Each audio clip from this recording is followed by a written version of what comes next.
Je le vis et il me dit ne crains point. Apocalypse 1, 17, 18. Bildad ne peut dissimuler sa mauvaise humeur à lui du langage énergique de Job.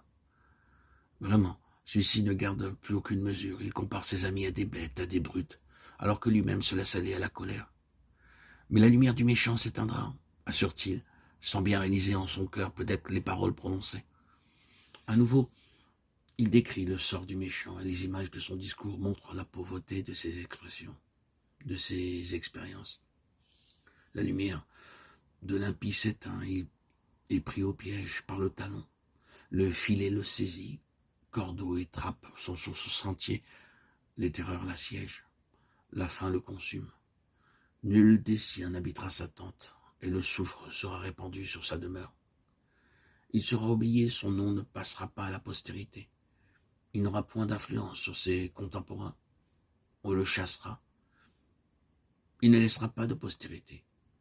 Point d'autre sort pour qui ne connaît pas Dieu.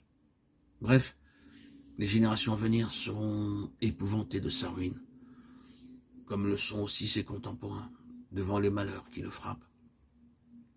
Il est évident que pour Bildad, c'est la prospérité qui donne la preuve de la bénédiction de Dieu et de lui être agréable. Le bonheur dans la famille, un nom dans le village ou la ville qu'on habite, une vie heureuse. Il était donc inévitable qu'il se méprise sur la cause des malheurs qui avaient atteint Job. Il était impossible de comprendre comment Dieu pouvait permettre de si terribles épreuves pour un fidèle serviteur. Job dit alors, « Jusqu'à quand affligerez-vous mon âme ?» Il a discerné que tous ses discours sur le méchant s'adressent à lui en définitive. Et il s'étonne que ses amis n'aient point de honte à le traiter comme ils le font. Si j'avais péché, j'en serais seul responsable. Pensez-vous faire la preuve de ma culpabilité en me traitant ainsi? Toutefois, puisqu'il a manifestement blessé Bildad, il va essayer à nouveau d'exposer son cas, afin que ses amis jugent eux-mêmes s'ils le traitent avec droiture et bonté. Bildad dit que le méchant est pris par le filet de sa méchanceté. Eh bien, ce n'est pas mon cas. Sachez que c'est Dieu qui me poursuit et m'enveloppe de son filet.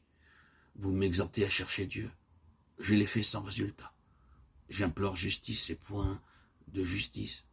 C'est Dieu qui m'a fermé toute issue et a répandu les ténèbres sur mes pas. C'est Dieu qui m'a dépouillé de ma gloire et qui a ôté la couronne de ma tête. Il m'a brisé de toutes parts. Il m'a arraché comme un marbre.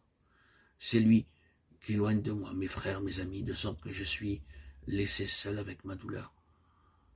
Je suis abandonné de mes proches, je suis oublié de mes intimes, eux qui étaient si heureux de venir me voir au jour de ma prospérité, de manger mon pain, de séjourner chez moi.